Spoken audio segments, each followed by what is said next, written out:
नमस्कार, स्वागत है आपका हमारे खास कार्यक्रम बड़ी खबर में और मैं हूं आपके साथ मोनिका गुप्ता।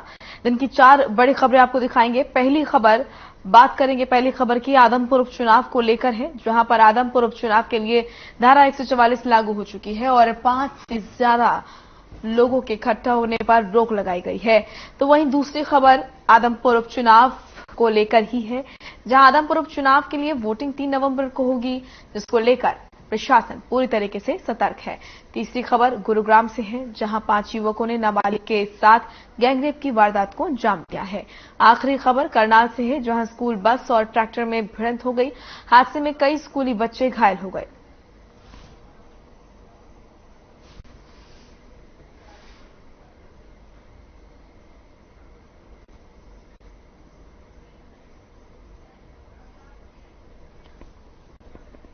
चलिए रुक करेंगे पहली खबर का। आदमपुर उपचुनाव के प्रचार का शोर थम चुका है। बताया जा रहा है कि प्रचार के आखिरी दिन पार्टियों के दिग्गजों ने अपनी ताकत झोंकी। एक तरफ जहां सीएम मनोहर लाल ने खुद पार्टी के प्रत्याशी के लिए प्रचार कर वोट की अपील की, तो वहीं दूसरी तरफ नेता प्रतिपक्ष भूपेंद्र सिंह हुड्डा ने भी अपने प्रत्याशी के लिए प्रचार किया। लेकिन अब आदमपुर उपचुनाव के लिए धारा 144 लागू हो चुकी है और 5 से ज्यादा लोगों के इकट्ठा होने पर रोक लगाई गई है। वहीं इन आदेशों की अवहेलना करने पर दोषी के खिलाफ भारतीय दंड प्रक्रिया नियमावली 1973 की धारा 188 के तहत कार्रवाई की जाएगी। आदमपुर उपचुनाव में धारा 144 लागू हो चुकी है। सुरक्षा को लेकर पुख्ता इंतजाम पुलिस के हैं। 5 से ज्यादा लोग इकट्ठा नहीं हो सकते। आपको बता दें कि आदमपुर उपचुनाव 3 नवंबर को होंगे। ऐसे में अब चुनाव प्रचार थम चुका है और आज आचार संहिता लग चुकी है। तमाम पार्टियां अपनी अपनी तैयारियों को लेकर आश्वस्त हैं और जीत का दम भर रही हैं।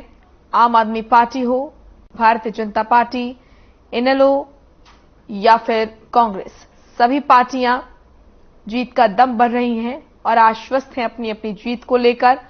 और यहां पर जिस तरीके से जो समीकरण बनते हुए नजर आ रहे हैं वो काफी दिलचस्प हैं और ये कहना गलत नहीं होगा कि इस बार आदमपुर का उपचुनाव और उसका रिजल्ट काफी दिलचस्प रहने वाला है, क्योंकि अब चुनावी मैदान में आम आदमी पार्टी भी सक्रिय नजर आ रही है। वहीं कड़ा मुकाबला 2 पार्टियों बीजेपी और कांग्रेस के बीच कहा जा रहा है, लेकिन यहां पर इनेलो और कांग्रेस साथ ही साथ आम आदमी पार्टी, सभी पार्टियां जोर आजमाइश में लगी हुई हैं। सभी पार्टियों ने अपनी पूरी ताकत झोंकी है।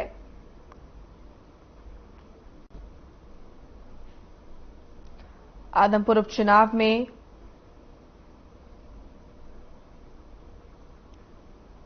आदमपुर उपचुनाव को लेकर प्रशासन की सभी तैयारियां पूरी हो चुकी हैं। चुनाव प्रचार थम चुका है। आज से धारा 144 लागू हो चुकी है और कल वोटिंग होगी। इसको लेकर प्रशासन पूरे तरीके से तैयार, किसी भी तरह की कोई भी अप्रिय घटना ना हो, प्रशासन अलर्ट मोड पर।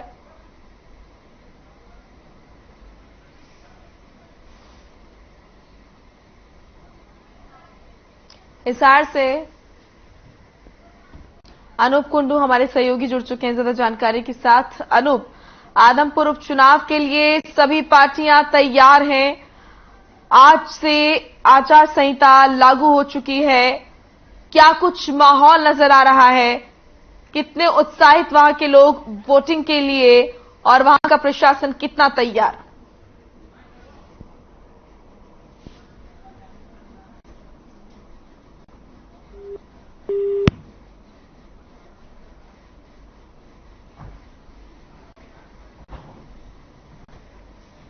संपर्क हमारा नहीं हो पा रहा है। फिलहाल हम आपको बता दें, आदमपुर उपचुनाव को लेकर सभी पार्टियां तैयार हैं। धारा 144 लागू हो चुकी है। चुनाव प्रचार थम चुका है। सभी पार्टियां जोर आजमाइश में लगी हुई हैं। सभी तरह की रणनीतियां अपनाई जा रही है। आम आदमी पार्टी प्रदेश में एक नए विकल्प के तौर पर जनता के सामने है। वहीं कांग्रेस, बीजेपी, इनेलो सभी खुद को पुरानी और स्थानीय पार्टी बताती हैं, लेकिन यहां पर कड़ा मुकाबला 2 पार्टियों के बीच देखने को मिलेगा। राजनीतिक विश्लेषक बताते हैं कि कांग्रेस और बीजेपी में कांटे की टक्कर देखने को मिलेगी। अनूप कुंडू हमारे सहयोगी जुड़ चुके हैं ज्यादा जानकारी के साथ। अनूप, आज से आचार संहिता लागू हो चुकी है और 3 तारीख को वोटिंग होगी। किस तरीके से, कितनी तैयारी उपचुनाव को लेकर, प्रशासन कितना अलर्ट और जनता में कितना उत्साह नजर आ रहा है? देखिए मोनिका, अगर हम आदमपुर की बात करें तो करीब 1,70,000 जो है मतदाता अपने मतदान का प्रयोग करेंगे और 3 तारीख को सुबह 6 बजे मतदान के लिए बिल्कुल जो है पोलिंग पार्टियां आज शाम से ही पहुंचना शुरू हो गई हैं और शाम तक सभी के सभी बूथ पे पोलिंग पार्टियां पहुंच जाएगी। प्रशासन ने लेकर तमाम जो पुख्ता प्रबंध है वो किए गए हैं। पूरे आदमपुर हल्के की बात की जाए तो 8 इंस्पेक्टर और डीएसपी समेत करीबन 2,500 पुलिसकर्मी और अर्धसैनिक बल लगाया गया है। जो संवेदनशील और अति संवेदनशील बूथ हैं उनको चिन्हित कर लिया गया है, उन पे अतिरिक्त पुलिस बल तैनात रहेगा। प्रशासन ने तमाम तैयारियां जो चुनाव करवाने के लिए की जानी चाहिए थी वो तमाम तैयारियां कर ली हैं और प्रशासन का दावा है कि पूर्णतः शांतिपूर्ण ये मतदान रहेगा। बिल्कुल। अब बात कर लेते हैं यहां पर मुकाबले की। तो अनूप, किस तरीके से क्या कुछ तमाम चीजें नजर आ रही हैं? देखिए, इस बार आदमपुर की जनता के लिए नए विकल्प के तौर पर आम आदमी पार्टी भी है और वही तमाम जो पार्टियां हैं, इनेलो हो, बीजेपी हो या फिर कांग्रेस, सभी पार्टियां खुद को स्थानीय और पुरानी पार्टी बताती हैं। फिलहाल मुकाबला क्या दिख रहा है? मोनिका, देखिए, जैसे आदमपुर का चुनाव डिक्लेयर हुआ था तो समीकरण कुछ अलग थे। 4 पार्टियां चुनाव मैदान में थी और माना जा रहा था कि चुनाव का जो प्रचार प्रसार है उसको देखते हुए दिलचस्प मुकाबले होंगे, चारों पार्टियां बढ़त बनाएगी। लेकिन जैसे जैसे मतदान का समय नजदीक आया, मुकाबला बीजेपी और कांग्रेस में सिमट कर रह गया। आम आदमी पार्टी और इनेलो पार्टी तीसरे और चौथे नंबर की लड़ाई लड़ रही है। हालात ये है कि दोनों पार्टियों को उम्मीदवारों की जमानत भी जब्त हो सकती है। इसके साथ साथ बीजेपी और कांग्रेस में कड़ा मुकाबला देखा जा रहा है। जो कयास लगाए जा रहे थे कि बीजेपी यहाँ 20 से 25,000 के मार्जिन से जीतेगी, उस पर भी अब जो राजनीतिज्ञ जानकार है वो कुछ भी बोलने से डरे हुए हैं, क्योंकि मुकाबला इतने कांटे का है कि कहा नहीं जा सकता कि कौन सा उम्मीदवार कितने अंतराल से जीतेगा। लगातार जो चुनाव प्रचार रहा उसमें बीजेपी के मंत्री, पूर्व मंत्री और खुद मुख्यमंत्री के साथ डिप्टी सीएम ने भी यहाँ चुनाव प्रचार किया।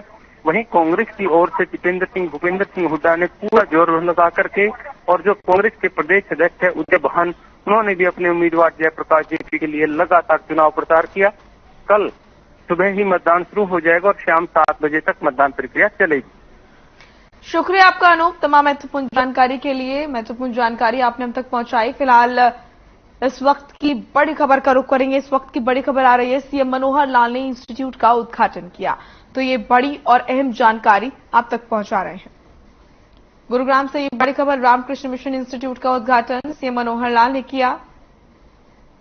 स्वामी विवेकानंद की विचारधारा से जुड़ा है इंस्टीट्यूट। सीएम ने रामकृष्ण मिशन को किया प्रोत्साहित। स्वामी विवेकानंद की विचारधारा से इंस्टीट्यूट जुड़ा है, बड़ी जानकारी आपके सामने। रामकृष्ण मिशन इंस्टीट्यूट का उद्घाटन सीएम मनोहर लाल ने किया।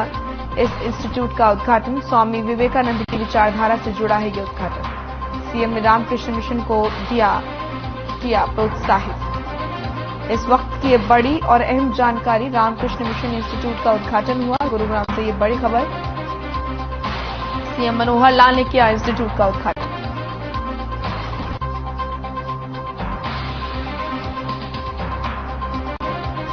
तो ये बड़ी और अहम खबर, रामकृष्ण मिशन इंस्टीट्यूट का उद्घाटन हुआ। सीएम मनोहर लाल ने किया इंस्टीट्यूट का उद्घाटन। स्वामी विवेकानंद की विचारधारा से जुड़ा है इंस्टीट्यूट।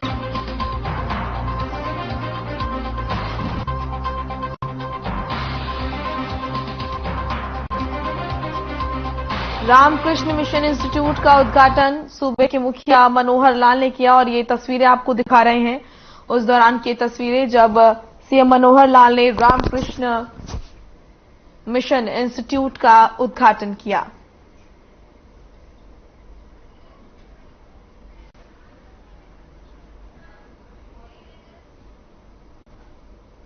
आदमपुर उपचुनाव के लिए वोटिंग 3 नवंबर को होगी, जिसको लेकर प्रशासन पूरी तरीके से सतर्क है। बताया जा रहा है कि कर्मचारी चुनाव से संबंधित सामग्री लेकर पोलिंग बूथ के लिए रवाना हो गए हैं। वहीं 3 नवंबर को होने वाले आदमपुर उपचुनाव की मतगणना 6 नवंबर को सुबह 8 बजे महावीर स्टेडियम स्थित बॉक्सिंग हॉल में की जाएगी। इसके अलावा 14 टेबल पर 13 राउंड में मतों की गिनती होगी।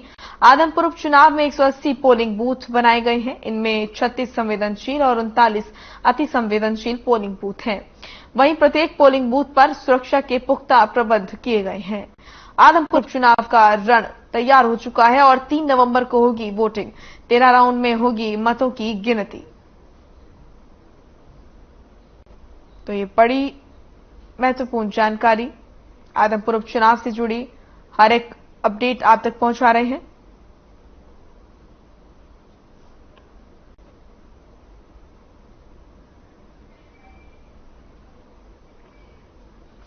साइबर सिटी गुरुग्राम में सेक्टर 9 इलाके के होटल में 10वीं कक्षा की छात्रा से 5 दोस्तों ने मिलकर गैंगरेप किया और जान से मारने की धमकी दी। पांचों आरोपी सुबह छात्रा को बदहवास हालत में छोड़कर फरार हो गए। पुलिस ने छात्रा के मां की शिकायत पर सेक्टर 9A में थाने में अलग अलग धाराओं में मामला दर्ज कर सभी आरोपियों को गिरफ्तार कर लिया है। शिकायत में छात्रा की मां ने बताया कि उसकी 14 साल की बेटी 10वीं में पढ़ाई करती है। शनिवार दोपहर वो घर से चली गई तो उन्होंने सोचा कि वो पार्क में गई है, लेकिन शाम तक घर नहीं पहुंचने पर परिजनों को चिंता हुई।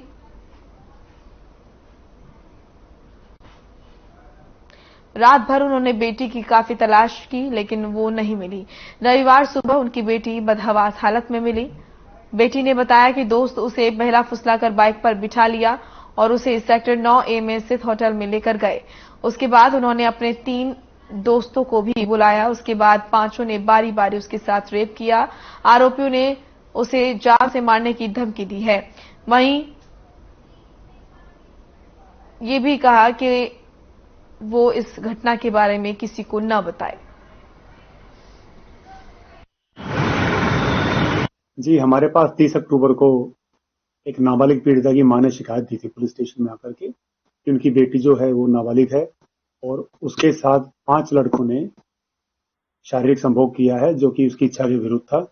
और हमने इसमें केस रजिस्टर कर लिया है अंडर सेक्शन 6 पॉक्सो एक्ट और section 376DA which deals with the gang rape of IPC। और हमने इसमें 5 लोगों को इसमें हमने एप्रीहेंड किया है, जिनमें से 2 अभियुक्त जो हैं वो जुवेनाइल हैं, नाबालिग हैं।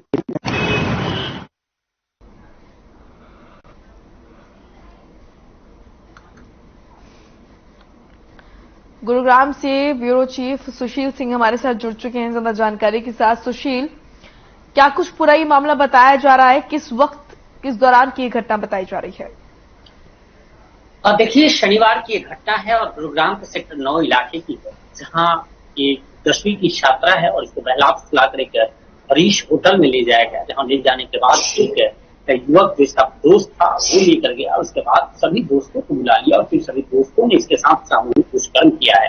पीड़िता को छोड़कर एक अन्य स्थान पे वहां से फरार हो गए। इसके बाद पिता ने अपने परिवार वालों को इसकी शिकायत की और फिर सभी परिवार वालों ने इसकी मां ने एक लिखित शिकायत, पीड़िता की मां ने एक लिखित शिकायत थाने में दी, जिसके आधार पर पुलिस ने मामला दर्ज किया और 2 युवकों को पुलिस ने तत्काल गिरफ्तार कर दिया। उनके शिनाख्त कर और 3 दोस्तों को भी गिरफ्तार किया और इन 5 युवकों को गिरफ्तार कर लिया गया और पुलिस इसमें आगे की कार्यवाही कर रही है। जो पीड़िता है उसका पुलिस ने मेडिकल कराया, मेडिकल परीक्षण में भी डॉक्टर ने इसकी पुष्टि की है, सामूहिक दुष्कर्म की पुष्टि कर दी है। साथ ही पीड़िता का 164 के तहत बयान कराया गया मजिस्ट्रेट के सामने और वहां भी पीड़िता ने अक्षरशः से सभी बातों को बताया कि किस तरह से ये घटना उसके साथ हुई है। जिसके बाद पुलिस ने IPC की धारा 376D, 363 और पॉक्सो एक्ट 6 और 506 के तहत मामला दर्ज कर जांच शुरू कर दी है। जी, फिलहाल परिजनों का क्या कुछ कहना है इस पूरे मामले को लेकर? जो पीड़िता के परिजन हैं, क्या वो आश्वस्त हैं जिस तरीके से जो जांच चल रही है, पुलिस के जरिए जो कदम उठाए जा रहे हैं उससे? निश्चित तौर पर देखिए, पीड़िता की मदर ने लिखित शिकायत दी और उसके आधार पर पुलिस ने मामला दर्ज कर आरोपियों को गिरफ्तार कर लिया है और पीड़ित पक्ष इससे संतुष्ट है, पुलिस की कार्य प्रणाली से संतुष्ट है। और कहीं ना कहीं अब कोर्ट का मसला है, अब देखना है कि कोर्ट में जो पुलिस जो साक्ष्य जो सबूत पेश करती है उसके आधार पर कोर्ट की आगे की लीगल प्रोसीडिंग्स है और उसके आधार पर आगे की कार्यवाही हो रही है। जी शुक्रिया आपका सुशील, तमाम महत्वपूर्ण जानकारी के लिए। करनाल में सड़क हादसे में स्कूल बस, ट्रैक्टर और गाड़ी की टक्कर हो गई, जहां सड़क हादसे में कई स्कूली बच्चे घायल हो गए। बताया जा रहा है कि तेज रफ्तार स्कूल बस के अनियंत्रित होने की वजह से यह हादसा हुआ। हादसे की सूचना मिलने पर पुलिस मौके पर पहुंची और बच्चों को रेस्क्यू कर सुरक्षित बाहर निकाला। वहीं पुलिस इस पूरे मामले की जांच कर रही है।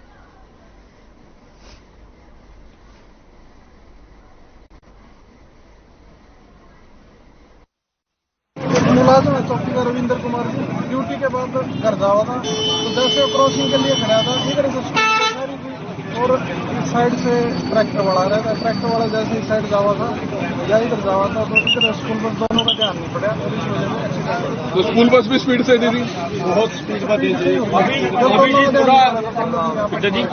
दोनों की गलती लग रही है इसमें तो ये लग रहा है, बाकी तो बस भी पता चलेगा। घायल कौन कौन हुआ है सर? इसमें बस का ड्राइवर भी घायल है, ये ट्रैक्टर वाला भी घायल है। ड्राइवर है ना, तो ये प्रताप पब्लिक स्कूल की बस थी, ड्राइवर बादशाह था। ये हमारे गांव में भी जाता है और एक बार नहीं, हमने खुद प्रताप पब्लिक स्कूल में भी जाकर शिकायत कर ली। बहुत से ऐसे ड्राइवर लापरवाही से चलाते हैं। ये क्या है, इनका जो बैकग्राउंड होता है ना, ये घर से रूल का तो है, ड्राइवर बन जाए, ट्रेनिंग लेते नहीं और रूल और रेगुलेशन से बिल्कुल अनभिज्ञ होते हैं और इस अनभिज्ञता के कारण ये पब्लिक में मतलब ये नुकसान करते हैं।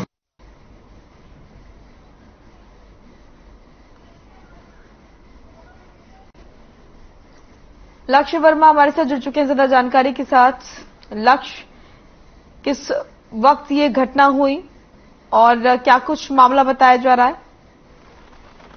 ममता, बिल्कुल बात की जाए करनाल के झुंडला इलाके के अंदर एक जबरदस्त भीषण हादसा सुबह होता है और ऐसे में कहीं ना कहीं इस हादसे में 3 वाहनों की जोरदार टक्कर होती है, जिसमें स्कूल बस गाड़ी और ट्रैक्टर है जो है उसके साथ जो है हादसा हो जाता है। कहीं ना कहीं ट्रैक्टर है और स्कूल बस की जो है इसमें काफी क्षतिग्रस्त हो जाता है। इसमें जो है ट्रक पलट जाता है, जिसके बाद करनाल के बाद जो करनाल से असम जो जाने वाला मार्ग है वहां पर ही ये जो जाम की स्थिति बन जाती है, जिसको लेकर पुलिस मौके पर पहुंचती है। कहीं ना कहीं इस पुलिस में जो है अधिकारी द्वारा जो है क्रेन को बुलाकर जो गाड़ियों को जो है जो क्षतिग्रस्त गाड़ियां उनको जो है साइड करवाया गया और जो जाम की स्थिति है वो खुलवाया गया। ऐसे में जिस तरीके से जो वहां पर दशमित गवाह थे उन्होंने उनका साफ जो कहा जा रहा था, जो सूत्रों द्वारा हमें जानकारी मिल रही है, उन्होंने साफ तौर पर कहा कि जो बस चालक है उसकी स्पीड कहीं ना कहीं ज्यादा थी, जिसके चलते वो अपना बैलेंस संभाल नहीं पाया, जिसके बाद यह हादसा देखने को बना।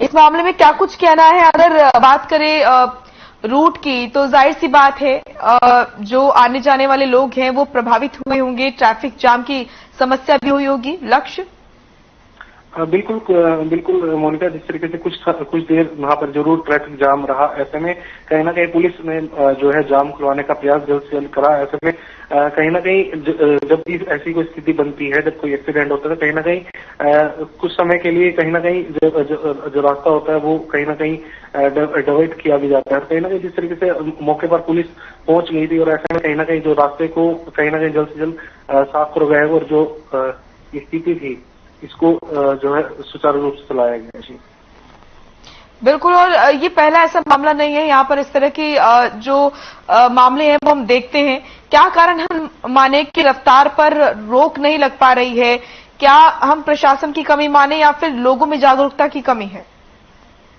बिल्कुल, जिस तरीके से जशमुखी का कहना है कि ये जो बस चालक था उसकी स्पीड कहीं ना कहीं थी। इसको पहले कहीं बार बोला गया है कि आखिर जिस तरीके की वो जो चालक है वो जो अपना वाहन है वो चलाता है, कहीं ना कहीं उसको पहले भी बोला गया। ऐसे में कहीं ना कहीं जो आज हादसे को अंजाम दिया गया और इसके बाद भी कहीं ना कहीं प्रशासन को कहीं ना कहीं सख्त जो है होना पड़ेगा, क्योंकि जिस तरीके से रोड के ऊपर लगातार, क्योंकि आप आने वाले समय में जिस तरीके से सर्दियों का मौसम शुरू होने जा रहा है, कहीं ना कहीं फॉगिंग भी होगी, तो कहीं ना कहीं पुलिस प्रशासन भी और कहीं ना कहीं हर खबर की जो टीम है वो भी लगातार जो अपील करेगी, कहीं ना कहीं अपनी जो आपकी लेंथ लाइट है उनको जो चलाकर जो है जो अपनी यात्रा कर पाए। जी बिल्कुल। और जिस दौरान ये हादसा हुआ, क्या उस वक्त स्कूल बस में बच्चे मौजूद थे या फिर बस खाली थी?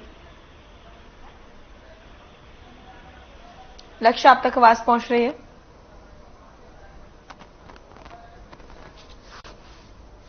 लक्ष्य, आप मुझे सुन पा रहे हैं क्या? शुक्रिया आपका लक्ष्य, तमाम महत्वपूर्ण जानकारी के लिए। तो करनाल में ये हादसा हुआ जहां पर तेज रफ्तार का कहर देखने को मिला। स्कूल बस और ट्रैक्टर में भिड़ंत हुई और तस्वीरें आप देख सकते हैं। तस्वीरों को देखकर आप अंदाजा लगा सकते हैं कि ये जो भिड़ंत है दो गाड़ियों में, ये कितनी भयंकर रही होंगी। गाड़ी के परखच्चे उड़ गए और ट्रैक्टर भी क्षतिग्रस्त हुआ।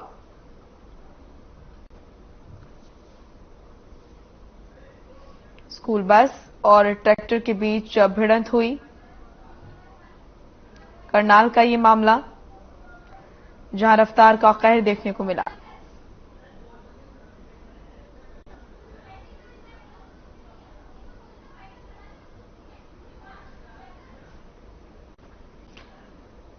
तो करनाल से ये तस्वीरें आपको दिखा रहे हैं जहां पर सड़क हादसा हुआ, रफ्तार का कहर देखने को मिला और स्कूल बस और ट्रैक्टर में भिड़ंत हुई। तस्वीरें आप देख रहे हैं। ट्रैक्टर और स्कूल बस बुरी तरह क्षतिग्रस्त हुए।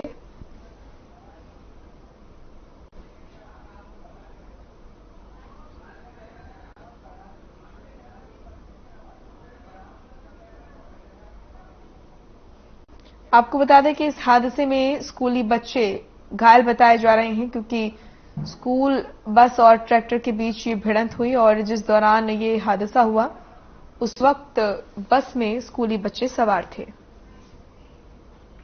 इस बुलेटिन में इतना ही। आप देखते रहिए खबरें। नमस्कार।